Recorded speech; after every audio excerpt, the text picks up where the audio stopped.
What are shape keys and how do you use them in Blender?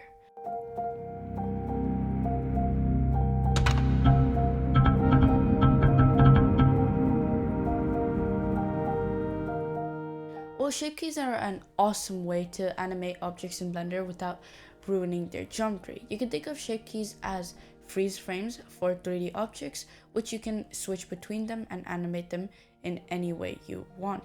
Here's what I mean. As you can see in this render, if we zoom into the bird's legs, every time it jumps up, the legs expand, and every time it touches the floor, the legs contract.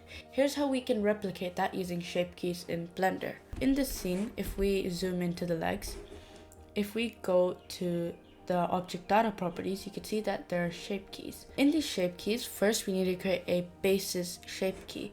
And the basis shape key is basically a shape key which indicates the original shape of the object.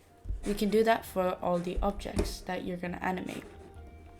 Once we've done that, we need to add a second shape key, which will be the edited part. To do that, we can click on the plus again, and while that's highlighted, we can head into edit mode and change the object in any way you want.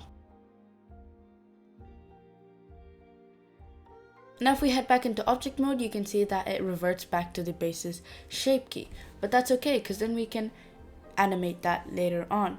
Now to keep it more organized, we can rename these into anything you want. I'm going to rename them into standing. Once we've done that, now we need to animate. As you can see in this certain scene, in frame 45 it's standing still, and then in frame 46 it jumps up.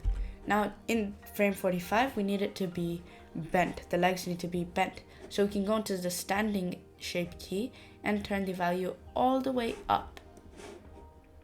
And then we can hover our mouse over the value and click I to add a keyframe. And then in frame 46, when the bird is jumping up, we want the legs to be expanded. To do that, we can turn the value all the way down and click I to add a keyframe, and all the way down, I to add a keyframe.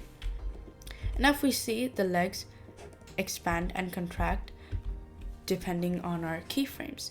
And that's basically it for shape keys. It's simple and a very good way to animate the object without messing up the geometry. I hope you learned something new, and I'll see you in the next one.